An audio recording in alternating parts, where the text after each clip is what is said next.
J'ai pas trouvé, je l'ai pas vu. Oh, Judith, elle vient de muter tout le monde. Bonjour tout le monde. Heureux de vous retrouver encore une fois, Ok. même si c'est juste virtuellement, puis qu'on a de plus en plus hâte que les églises rouvrent. Ça devrait se faire au cours du mois de juin, on l'espère, avec des mesures qu'il faut mettre en place, mais on espère bien d'ici la fin juin pouvoir ouvrir les églises. Alors, bienvenue à tous pour ce rendez-vous du dimanche. J'avais un message de conscientisation à vous faire pour nos rendez-vous par Zoom du dimanche. Je pense que tout le monde trouve ça agréable. Peut-être tout le monde, sauf peut-être Judith. Judith, c'est une grosse charge pour elle. Elle est en charge de la réunion Zoom. Elle a beaucoup de choses à gérer en même temps. Souvent, il y a beaucoup de monde et c'est stressant pour elle. Alors, il faut qu'elle voie à tout, à l'enregistrement, au contenu, au caout. Et souvent, elle reçoit en privé des messages un petit peu impatients. Fais ceci, fais cela, pourquoi mon micro ne marche pas, pourquoi on m'a muté. Pas toujours agréable à recevoir. Donc, soyez indulgents, soyez patients, soyez courtois avec Judith, qui nous rend un extrême grand service en faisant quelque chose qui n'est pas naturel pour elle de faire, mais elle le fait par amour pour Dieu, puis par amour de sa communauté aussi. Alors, je vous demande d'être gentil dans les chats avec elle, et de peut-être trop impatient, puis ça se peut qu'il y ait des bugs. On apprend en le faisant là, depuis quelques semaines. Ça se peut qu'il y ait des bugs, comme le son coupe ou quoi que ce soit. Mais disons qu'on est une famille, rassemblée en famille, puis dans une famille, tout n'est pas toujours tout à fait parfait, mais l'important, c'est de garder la communion entre eux. Cela dit, Judith, c'est à toi. Oui, pour les petites consignes, comme d'habitude, rapidement, si vous avez un bug, c'est vrai que le meilleur conseil que je peux vous donner, c'est de vous déconnecter et de vous reconnecter. Normalement, vous allez rentrer automatiquement dans le Zoom en vous reconnectant. C'est le meilleur truc que je peux vous donner.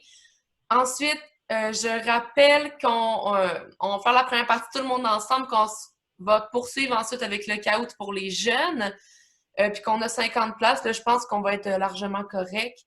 Donc voilà. Je vous demande de ne pas vous démuter si jamais vous trouvez comment faire. Là, théoriquement, vous ne devriez pas. Mais si jamais vous trouvez comment faire, démutez-vous pas, surtout pour les chants. Là. Si on veut pouvoir profiter de la musique, on n'a pas le choix de rester muté. Puis je vous demande de ne pas dessiner sur les écrans quand on va ouvrir des PowerPoint ou partager des images.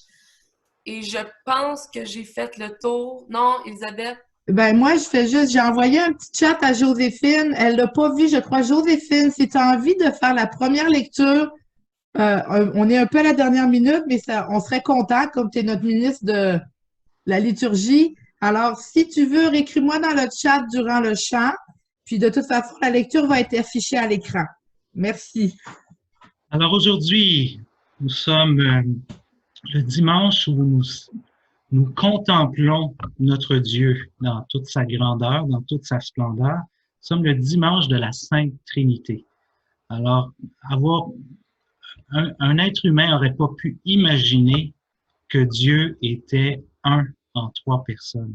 C'est le mystère là, vraiment qui distingue notre Dieu, là, de croire que ces trois personnes divines, le Père, le Fils et l'Esprit Saint, sont tellement unis dans l'amour qu'ils ne font qu'un. Alors ça, c'est l'amour de Dieu qui s'est révélé à nous progressivement à travers la tradition biblique jusqu'à nous donner son Fils. C'est le mystère qu'on contemple de la Sainte Trinité en ce dimanche. Alors, commençons par le louer.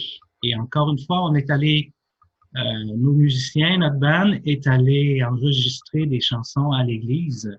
Donc, vous allez retrouver des chansons familières qu'on a l'habitude de chanter à Saint-Bonaventure. Commençons dans la louange.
peut-être comme c'est le dimanche de la Trinité, on peut faire au début comme, le signe de la croix au nom du Père, du Fils et du Saint-Esprit. Amen. À Élisabeth.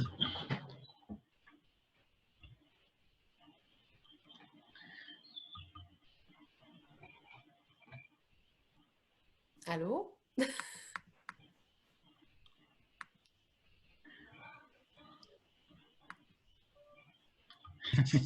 Voilà, Élisabeth. Merci. Je n'étais pas capable de me démuter. Alors, on va entendre la première lecture que Joséphine a accepté de nous lire. Patrice, si tu peux nous mettre Oui. la lecture. Puis après ça, les jeunes, on va réclamer votre attention. On a quelque chose pour vous. OK. Partage l'écran. Voilà. Est-ce que Joséphine peut nous en faire lecture, s'il vous plaît? Voilà.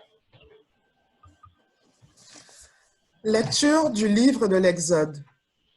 En ces jours-là, Moïse se leva de bon matin et il gravit la montagne du Sinaï, comme le Seigneur le lui avait ordonné. Il emportait les 2 tables de pierre. Le Seigneur descendit dans la nuée et vint se placer là, auprès de Moïse.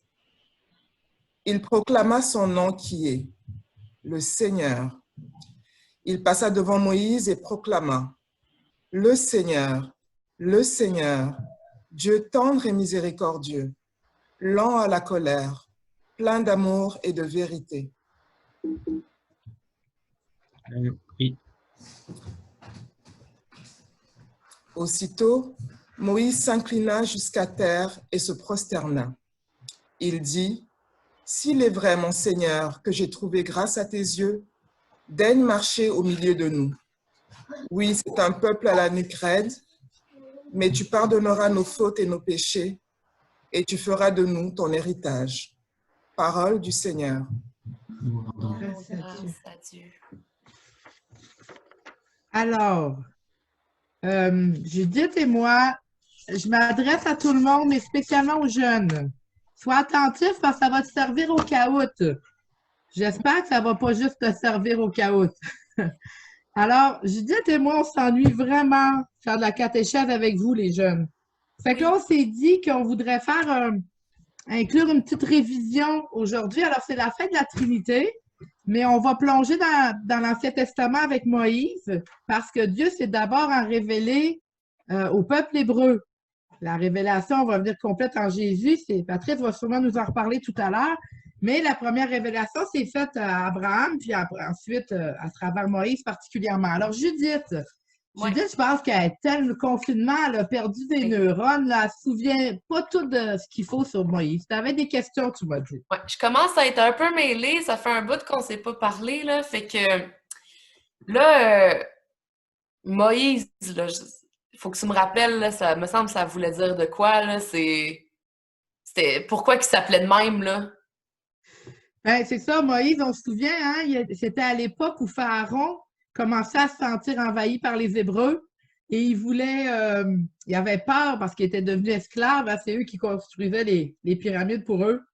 Alors, il commençait à trouver la nation qui se multipliait beaucoup, puis il a dit, ben moi, là, je vais me débarrasser de tous les nouveaux-nés mâles, tous les petits garçons qui naissaient. C'est pas très beau, mais c'était le cas à l'époque. Alors, il y a une maman qui a voulu sauver son petit bébé, puis elle l'a mis dans un panier. Hein? On dit un Moïse maintenant pour les petits lits de bébé, dans un panier. Et ça veut dire sauver des eaux. Hein? Elle l'a mis sur la rivière, sa petite sœur, sa grande sœur le suivait, puis il a été récupéré par la fille de Pharaon qui l'a élevé. Il y a beaucoup d'amis qui doivent s'en souvenir, mais on se rafraîchit la mémoire ce matin. Oui, puis à un moment donné, Moïse, là, il se retrouve dans le désert. Là. Comment ça se fait? Il n'habitait pas en Égypte. Là. Comment ça se fait qu'il se retrouve... Ben, j'imagine qu'à un moment donné, Moïse, il s'est posé des questions sur son origine. Hein? Il n'était pas égyptien, il était élevé par la fille de Pharaon. Fait qu'il a dû se rendre compte qu'il était hébreu. Puis il a vu comment il était maltraité, ses frères hébreux en Égypte. Puis il a voulu en défendre un, même il avait tué un Égyptien pour défendre un Hébreu, mais bon, ça n'a pas très bien passé, fait qu'il a eu peur à sa vie, il s'est sauvé au désert. OK, c'est ça, il s'est sauvé au désert, me semblait bien. Puis là, dans le désert, il s'est marié, il a eu des enfants, mais à un moment donné, il est arrivé quelque chose, là, il n'y avait pas un buisson qui brûlait là, dans cette histoire-là? Ben, aujourd'hui, on a une très belle lecture, mais c'est pas cette histoire-là.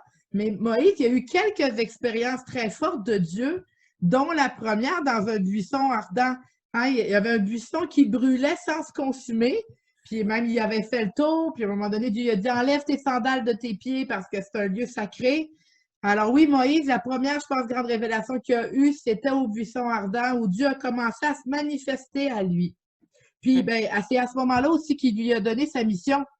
Hein, je ne sais pas si on se rappelle quelle mission Moïse a eue, mais il a dit, tiens, va et va libérer mon peuple.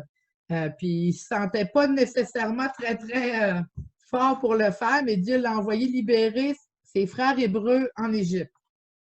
Ouais, puis là, il y a eu du drama là, en Égypte. Là. Le pharaon, il voulait pas. Puis c'était quoi donc? Là, c'était quoi tout le drama autour du départ des Hébreux? Oui, le drama, j'aime ton expression.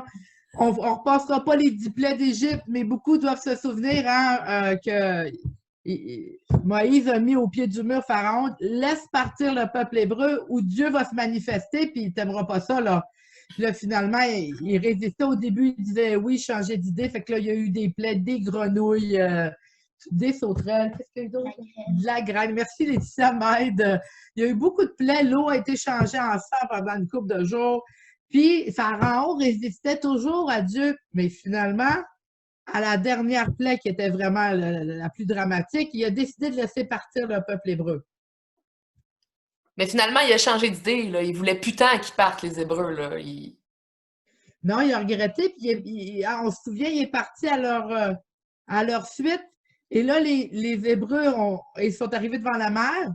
Puis là, j'espère que tout le monde s'en souvient ce qui s'est passé devant la mer. Là. Je suis sûre qu'Erving puis plein d'autres parmi vous s'en souviennent. Hein? Moïse a étendu son bâton, puis la mer s'est ouverte, puis ils ont pu passer. Mais la mer s'est refermée après sur les Égyptiens. Hein? Dans le temps de Pâques, on chante ça. C'est quoi déjà le refrain, Judith? Chantons le Seigneur. Oui, chantons le Seigneur car il a fait éclater sa gloire. Ils sont tombés à l'eau, cheval et cavaliers. C'est ça. Alors, ça, c'était... alors, Moïse, Dieu leur a frayé un chemin dans la mer, puis après ça, ils ont été au désert pour se rendre à la terre promise. Ouais. On achève l'histoire de Moïse. Oui, c'est ça. D'autres questions, Judith?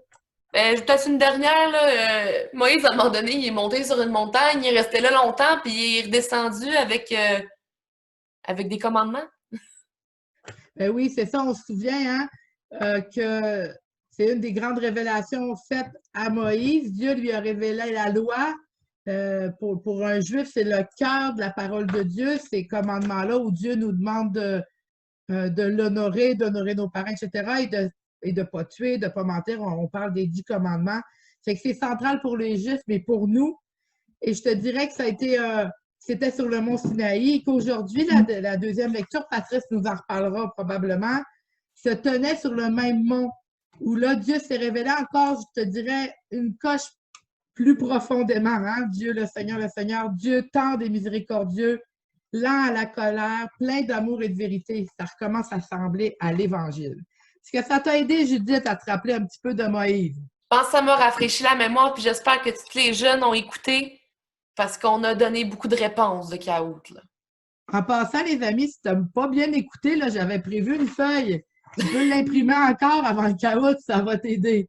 Alors, ben, pour nous, Patrice, on a terminé cette partie qui concernait la première lecture. C'est à toi. Alors maintenant, on va accueillir l'Évangile de ce dimanche. Mais avant d'accueillir l'Évangile, on va le faire comme on le fait à l'Église, en chantant l'acclamation, l'Alléluia.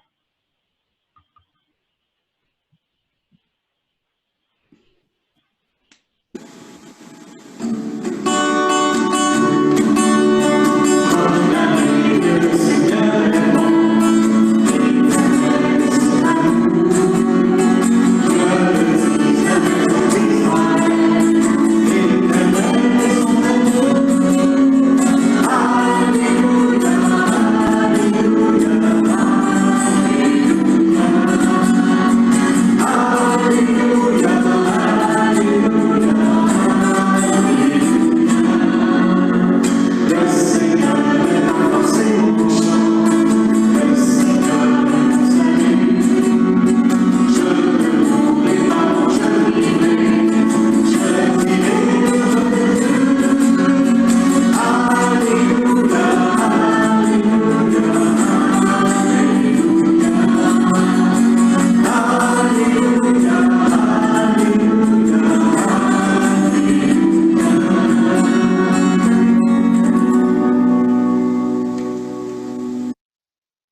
Donc, à mon tour de vous partager mon écran.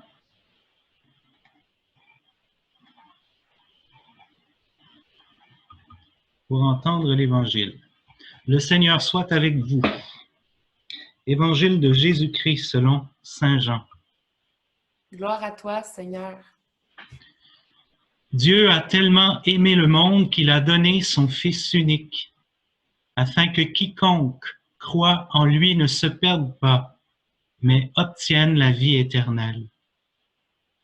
Car Dieu a envoyé son Fils dans le monde, non pas pour juger le monde, mais pour que, par lui, le monde soit sauvé.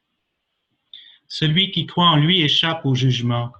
Celui qui ne croit pas est déjà jugé, du fait qu'il n'a pas cru au nom du Fils unique de Dieu. Acclamons la parole de Dieu.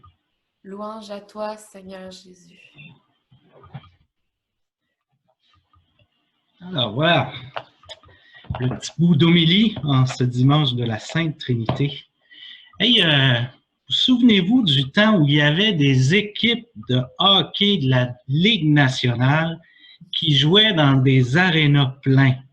Imaginez comme c'est effrayant, 20 000 personnes rassemblées dans un même lieu. C'est-tu possible? Et vous souvenez-vous d'une célèbre équipe de Montréal qu'on appelait les Canadiens ou les Glorieux. Hein? Ça commence à être loin tout ça déjà. Hein? Et dans cette équipe des Canadiens, souvenez-vous de lui, un célèbre gardien de but nommé Carey Price. Eh bien, pourquoi je parle de Carey Price? C'est parce qu'il avait un masque de gardien de but biblique. Oui, parce que Carey Price a fait inscrire une citation biblique, une référence biblique, dois-je dire, sur son casque, derrière son casque. John 3:16, ça veut dire l'Évangile de Jean, chapitre 3, verset 16. Et quand on lui demanda ce que ça signifiait, il a dit que c'était là le verset le plus important de toute la Bible. Eh bien, ce verset, on vient de l'entendre. C'est le premier des 3 versets de l'Évangile de Jean qui nous est proposé dans la liturgie de ce dimanche. Le voici, ce verset.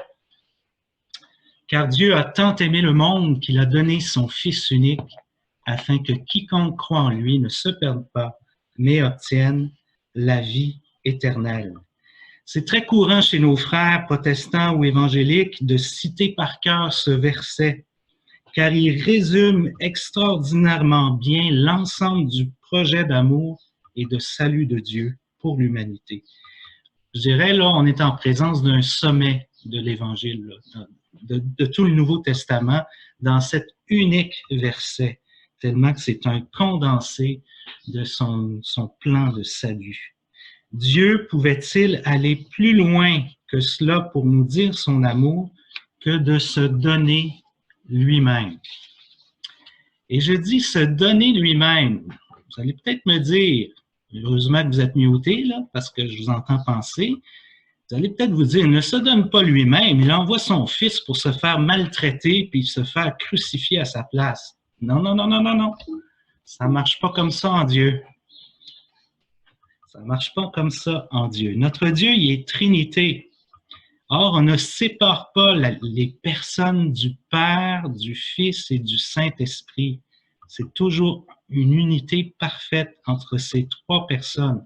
Oui, un des 3 s'est incarné en Marie pour devenir Jésus. C'est la personne du Fils qui est devenu, qui a pris le visage humain en Jésus.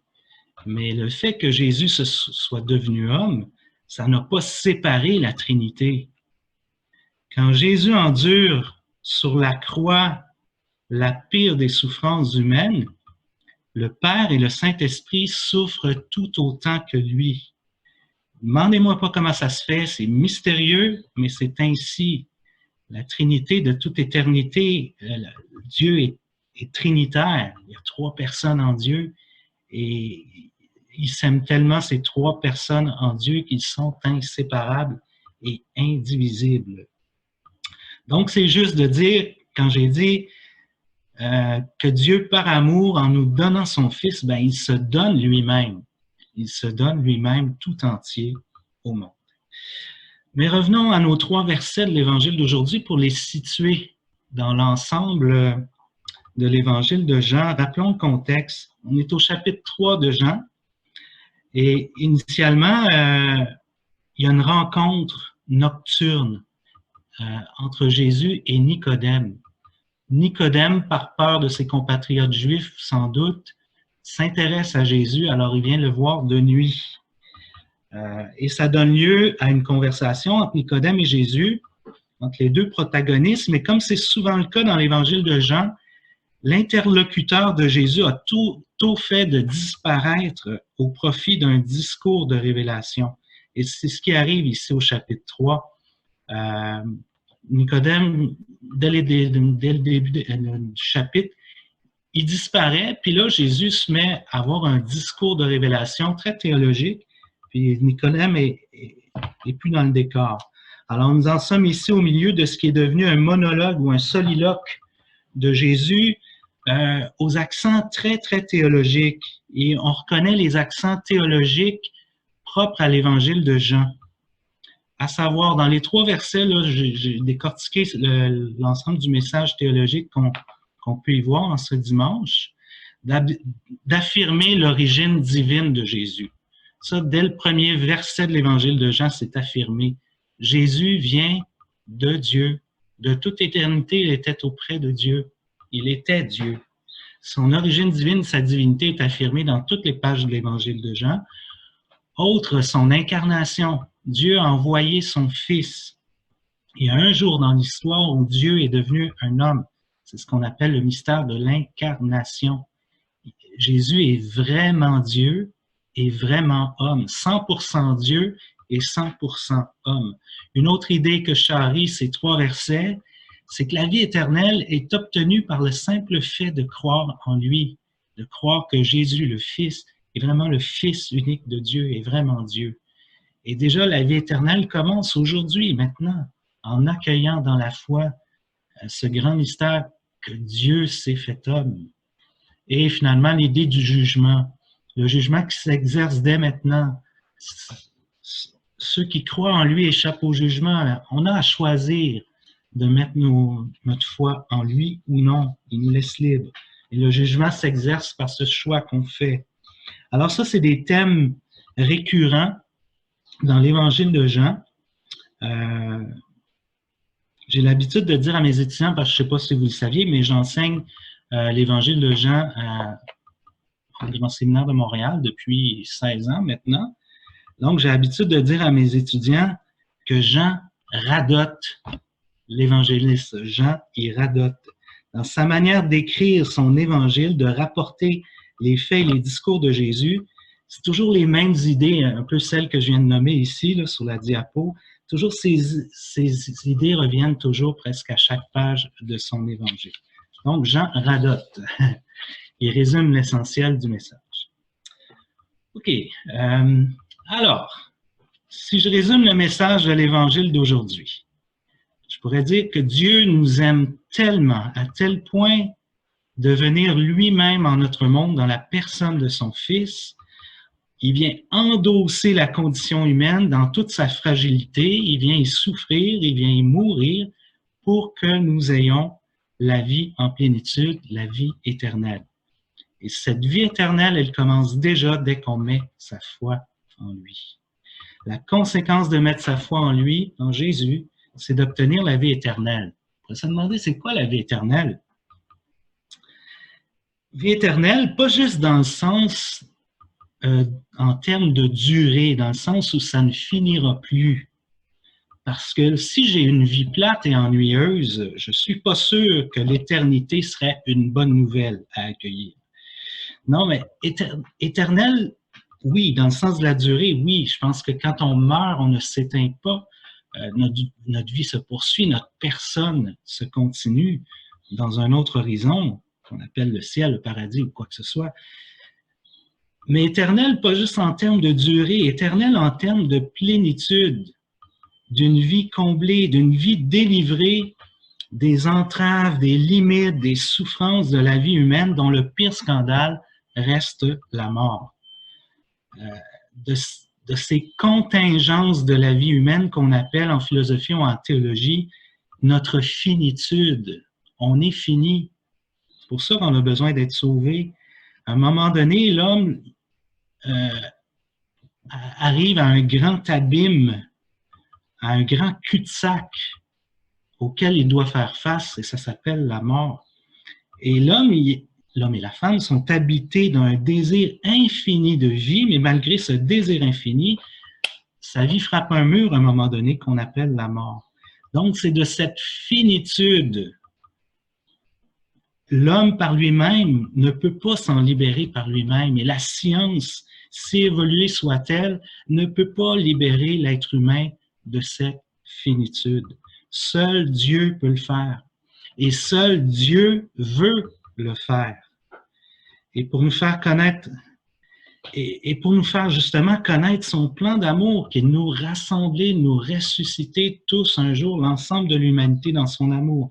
Pour nous faire connaître que lorsqu'on meurt, on ne meurt pas en fait, on se continue, on ressuscite. Pour nous faire connaître sa volonté, de nous faire goûter à une plénitude de vie dans son amour, pour nous faire connaître que la vie humaine, chaque vie humaine a du sens et chaque vie humaine a des racines dans le ciel, puis chaque vie humaine a un avenir éternel.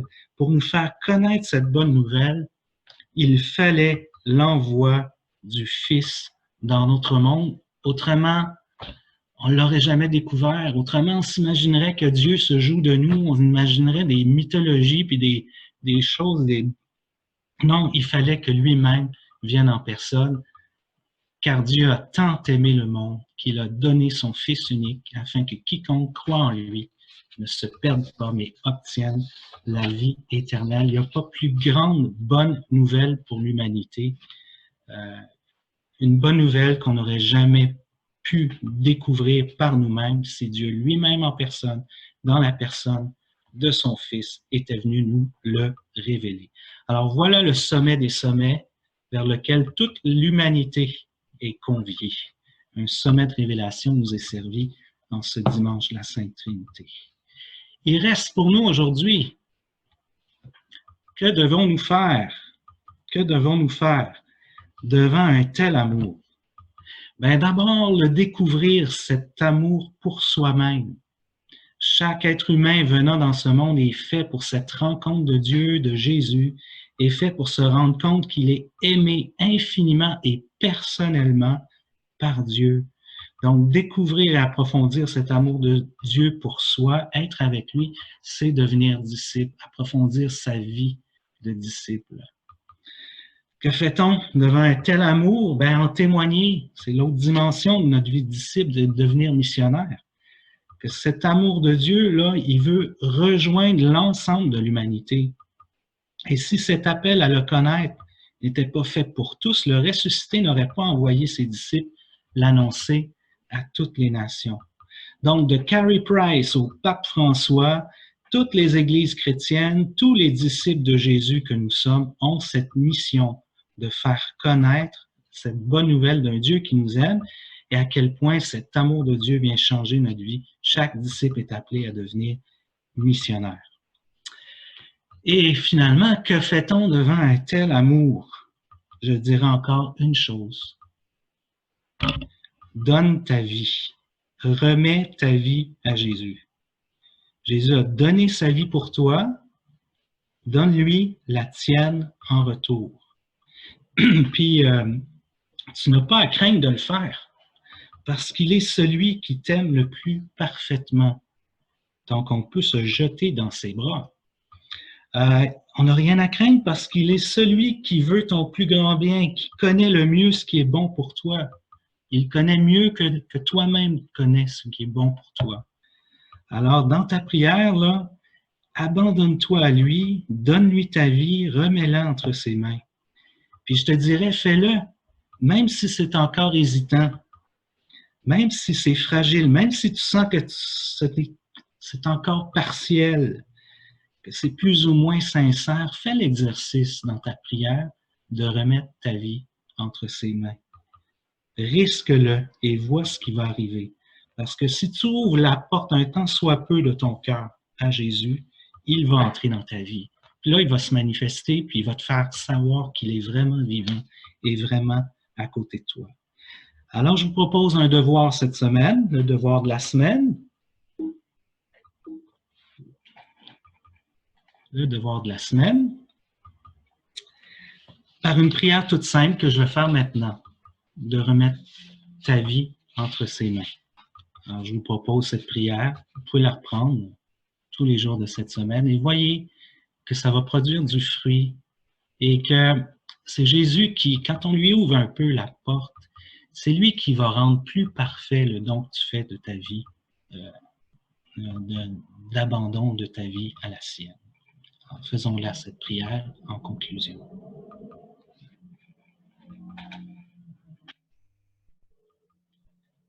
Jésus, tu as donné ta vie pour moi. Je t'en remercie. Voici que je te donne la mienne en retour. Je remets ma vie entre tes mains avec une infinie confiance, car tu es amour. Amen.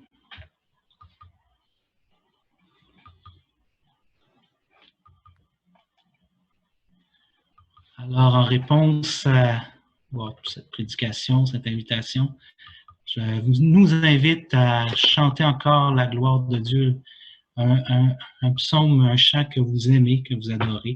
Alors, écoutons-le ensemble en guise de conclusion.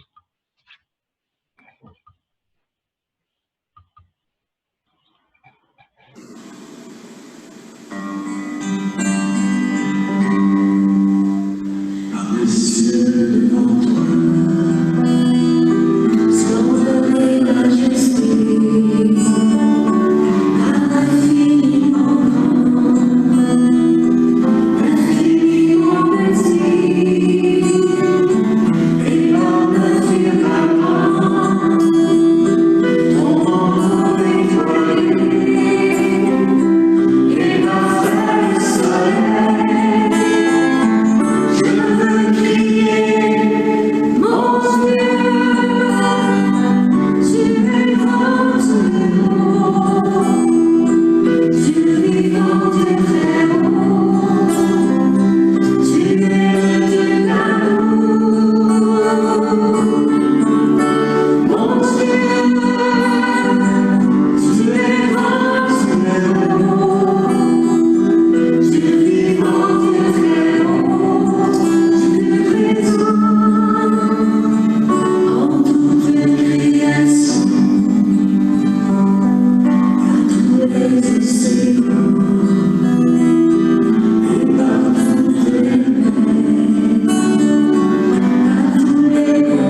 Patrice, t'es sur mute, attends. Là, on a pensé faire un temps d'intercession. Je vous invite à utiliser, ce serait un peu chaotique si on le faisait à micro ouvert. Donc, je vous invite à le faire. Ceux qui ont on va s'adresser au Seigneur, nos intentions de prière universelle diverses. Je vous invite à le faire par le chat, de les écrire. Moi, je vais diriger la prière. Puis, d'après ce que je lis, si j'en oublie, puis j'en laisse passer s'il y en a trop, excusez-moi d'avance, mais je vais essayer de respecter les intentions de prière que vous voulez présenter au Seigneur. Donc, je vous invite à le faire maintenant. Seigneur, tu connais tes enfants, tu veux notre bien, tu sais ce qui est le meilleur pour nous. On te présente maintenant nos intentions.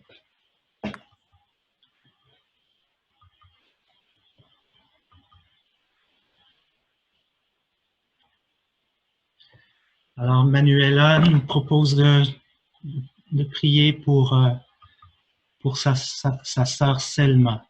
On te la présente, Seigneur. Mathieu Saint-Denis présente toute sa famille. Jean prie pour son fils, Mathias. Seigneur, on te le présente. On te confie nos gouvernants, nos autorités diocésaines, afin qu'on puisse vraiment bientôt ouvrir nos églises. Prions pour César, qui a 6 ans, qui a des problèmes pour parler encore.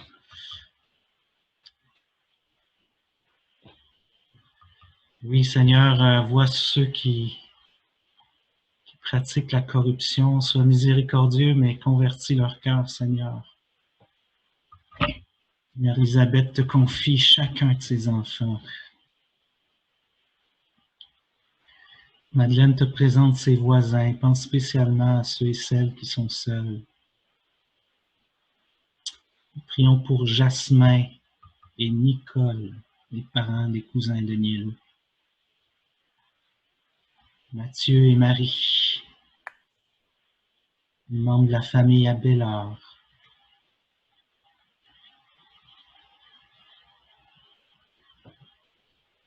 La famille de Joanne, on te la présente, Seigneur. Pour notre belle communauté chrétienne, c'est vrai qu'elle est belle. Herving veut qu'on le protège et le bénisse. Oui, sois béni, Herving, de la part du Seigneur, ainsi que ta famille. Joanne te remercie pour la grâce infinie que te confie à sa famille. Uriel aussi se confie ta famille, Seigneur. Accorde-lui la santé. Oui, pour tout ce mouvement contre le racisme, que ça produise des fruits, que ça provoque des changements, que ce soit qu'on puisse vivre dans la paix pour le bien de tous nos frères et sœurs, quelle que soit notre couleur, notre langue, notre nation. Prions pour Lucien, le papa de Bernard. Oui, pour Zoé et sa famille, que je n'ai laissé passer, mais Seigneur, tu les vois, toi, ceux que je laisse passer. Seigneur, tu as le meilleur plan pour nous, tu nous connais jusqu'au plus profond de nos cœurs, apporte ta lumière à nos cœurs. Tous ceux et celles qui vivent dans la détresse, qu'elle soit mentale, spirituelle, financière, en pitié, Seigneur, et manifeste ta gloire. Que Myriam trouve la maison qu'elle cherche intensément. Merci, Seigneur, de tout ce que tu fais pour moi, les miens, jusqu'à ce jour et pour le reste de ma vie. Je dépose ma confiance en toi, c'est de Chantal. Seigneur, écoute sa prière. Ma famille de Daniel, que le Seigneur la couvre de sa bénédiction. Oui, on prie pour ceux et celles qui se démènent, qui donnent leur vie dans les milieux hospitaliers, pour tous les malades, ceux qui souffrent, les parents de Niello, la famille François, pour tous les cœurs endurcis par la souffrance. Madeleine présente ses 2 frères, Louis et Marc, qui trouvent la joie de cette merveilleuse rencontre avec le Père dans la vie éternelle. Merci, Elisabeth. Tu pries pour ton pasteur, Patrice. Merci, Seigneur. la fille de je sais pas qui, qu'elle sorte bien de son opération. De Léonard, oui. Oui, c'est la fille de Léonard. Merci pour tous nos frères, nos sœurs de notre communauté qui sont réunis aujourd'hui, oui, de Madeleine. Chacune de nos familles, que la Sainte Famille fasse sa demeure chez nous et nous guide. Amen. La famille Legerme et pour l'ensemble de notre équipe pastorale, merci Seigneur de veiller sur nous. Oui, apporte Seigneur la paix dans ce monde troublé. Merci. Merci pour tout ce que vous nous offrez. Merci Seigneur de nous permettre de le faire. Oui, pour notre Premier ministre, François Legault et son équipe, qu'ils soient éclairés au cours de cette crise pour le bien commun de tous. Alors, pour tous ceux qui sont ici, on manifeste ta tendresse. Merci pour Judith, Seigneur. C'est gentil, ça. Elle donne sa vie en ce moment en faisant ça. Pour le papa d'Éric, pour les femmes enceintes, pour Rachel et Joanne, pour tous ceux qui ont perdu un être cher, n'arrivent pas à s'en remettre, ceux qui vivent des deuils difficiles, oui Seigneur, veille sur eux. Pour la réouverture des églises, pour le mouvement contre le racisme, que ce soit dans la paix, pour le bien de tous nos frères et sœurs en Christ. Elisabeth, on te remercie pour le bébé Manu. J'en prends quelques-uns encore parce qu'on pourrait passer toute l'avant-midi. On va finir à réunir tout ça dans notre Père. Alors, pour la planète Terre, pour le bien de notre planète, oui Seigneur, nous te demandons. Merci pour les bons pasteurs qui font des pieds et des mains pour nous nourrir spirituellement. Merci Madeleine. Alors, je vous invite à conclure puis à réunir tout ça dans la prière que Jésus nous a enseignée. Alors, Édouard, on peut mettre. Oui, il faut juste que Judith enlève son partage d'écran, que je puisse mettre la chanson. Voilà. C'est bien correct. Et chantez-le bien fort, les mains vers le ciel. Oui, je partage ça à l'instant, juste ici. Parfait. Ici.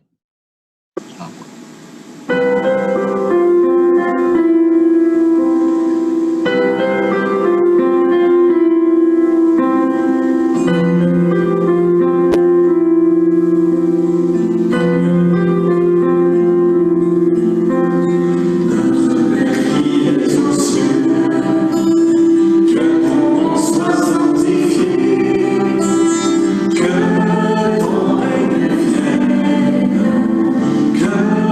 ta volonté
Amen. Oh, ben, avant de passer au chaos, juste des merci puis quelques messages. Ben, merci à Judith et Édouard. Vous avez donné votre vie aujourd'hui en nous permettant un beau rendez-vous. Merci. Puis ça a mieux marché que la semaine dernière pour le son, là, puis c'est impeccable. Merci beaucoup. Merci à Robert, Judith et Claudia pour les beaux chants. Merci. Puis Édouard qui a enregistré. Claudia, c'est ta fête demain. Bon anniversaire. Bonne fête. Bonne fête, Claudia. Je te laisse la parole, Elisabeth. Bien, rapidement, Patrice, tu nous diras peut-être là, que la semaine prochaine, on va vous donner des nouvelles. Ce qu'on aimerait beaucoup avoir, c'est que ceux qui ne reçoivent pas nos messages, nos invitations, si vous voulez les recevoir, il faudrait nous donner vos coordonnées. Alors, il y a peut-être deux façons de le faire parce quand les églises vont ouvrir, on voudrait vraiment rejoindre le plus de personnes possible. Si on a d'autres invitations à court terme aussi. Alors, on voulait vous donner comme info aussi que là, le bureau est ouvert à la paroisse, à Patrice. On peut dire ça, je pense. Oui. Oui, on est là depuis déjà une semaine ou deux. À Saint-Bonaventure, peut-être pas encore à Notre-Dame-du-Foyer. OK. Alors, à Saint-Bonaventure, vous pouvez essayer de nous joindre, nous appeler ou nous envoyer via le site ou via courriel vos adresses électroniques à vous afin que on puisse vous rejoindre quand on a des nouvelles à vous donner puis on espère en avoir sous peu à vous donner. Fait que pour moi, c'était ça mon message. La semaine prochaine, on n'est pas sûr de faire un Zoom. Ça va dépendre. Restez à l'affût, soit du site Internet, parce que s'il y a possibilité d'un rassemblement quelconque dehors, en respectant toutes les limites sanitaires et tout ça, peut-être qu'on fera quelque chose dehors, devant, sur les terrains de la paroisse. Mais je vous dis peut-être. Là. On est à évaluer ça. Puis, donc, restez à l'affût pour savoir s'il y aura Zoom ou une autre forme de rassemblement sécuritaire permis. La situation évolue de jour en jour, de semaine en semaine. Mais merci d'avoir été là. Pour ceux qui vont nous quitter pour le Zoom, je vous bénis.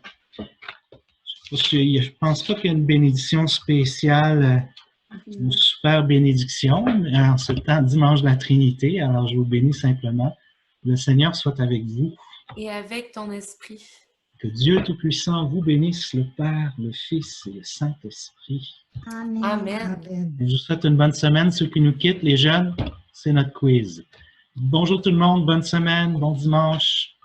Judith, est-ce que tu te démutes pour se dire au revoir ou plutôt après le chaos? Bon, on peut prendre une petite minute là pour se dire au revoir pour ceux qui s'en iraient. Fait que je peux démuter. Vous êtes... Ah non, mais ça marche pas, j'ai l'impression. Oui, tout le monde est démuté, là. Bye bye tout le monde! Bye, tout le monde. À bientôt, bon dimanche! Bon dimanche, un Bye, plaisir. Daniela. En espérant vous voir de vive voix la semaine prochaine. C'est tellement une bonne idée. Bye bye. Bye bye. Fête Claudia pour demain. Merci beaucoup! Bonne fête, Claudia. Bye, Loan, je t'aime. Une jumelle. Bye, Anna-Sophia. Bye! Allô? Bye, Manuela. Boa tarde. Bye bye! Merci vraiment beaucoup ce que vous faites pour nous. Bye, Loan. Oui, salut. Une jumelle à côté, non? Bon, ben on va starter le chaos pour les autres. Je vous partage mon écran et je vous remute. Désolée.